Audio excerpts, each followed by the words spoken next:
my fellow Americans, and the people who brought me to the dance, Delawareans. I see my buddy Senator Tom Carper down there, and I think Senator Coons is there, and I think the governor's around. Is that Ruth Ann? And that former Governor Ruth Ann Minner. Most importantly, my sisters-in-law and my sister Valerie. Anyway. Folks, the people of this nation have spoken. They've delivered us a clear victory, a convincing victory, a victory for we the people. We've won with the most votes ever cast for a presidential ticket in the history of the nation. 74 million.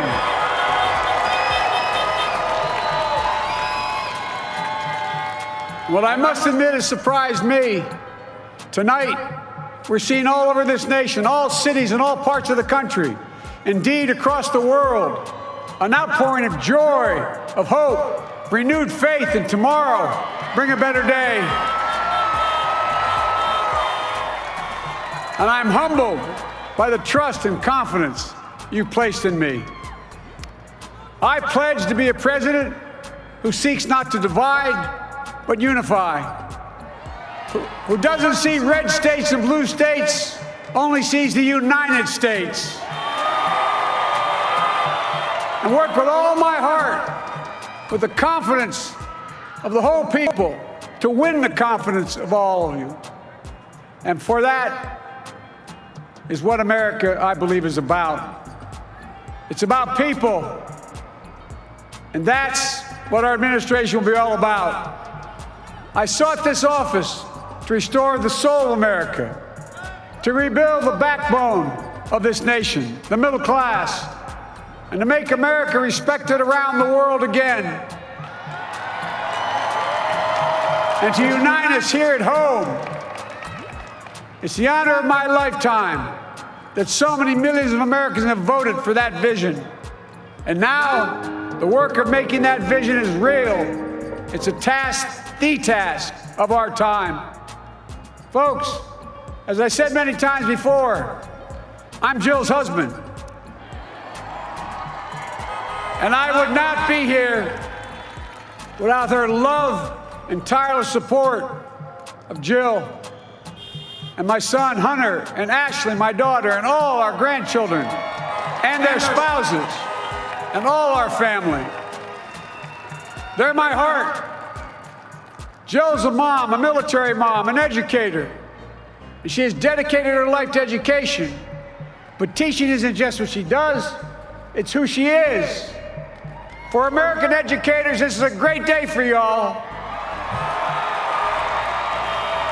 You're going to have one of your own in the White House.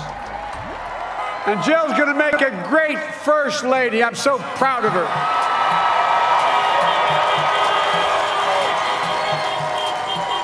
And I'll have the honor of serving with the fantastic Vice President who you just heard from, Kamala Harris,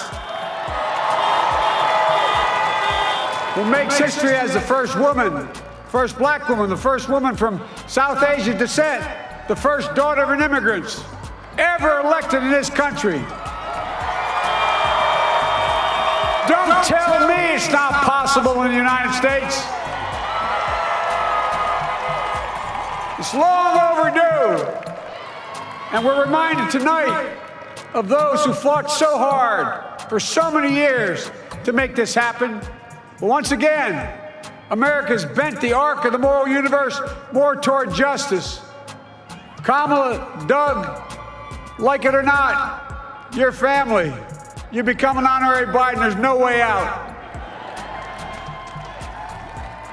All those of you who volunteered and worked the polls in the middle of this pandemic, local elected officials, you deserve a special thanks from the entire nation.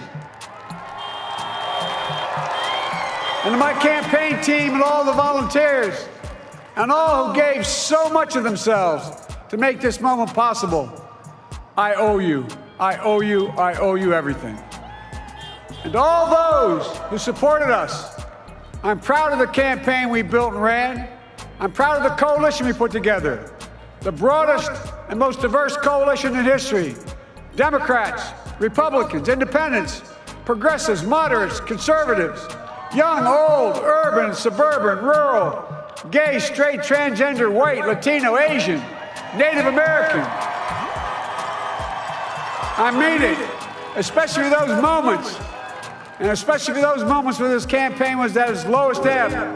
The African-American community stood up again for me. You've always had my back, and I'll have yours. I said at the outset, I wanted to represent this campaign to represent and look like America. We've done that. Now that's what I want the administration to look like and act like. For all those of you who voted for President Trump, I understand the disappointment tonight. I've lost a couple times myself, but now let's give each other a chance. It's time to put away the harsh rhetoric, lower the temperature, see each other again, listen to each other again.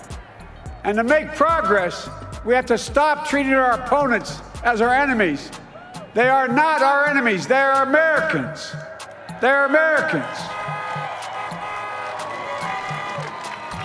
The Bible tells us, to everything there is a season, a time to build, a time to reap and a time to sow, and a time to heal. This is the time to heal in America.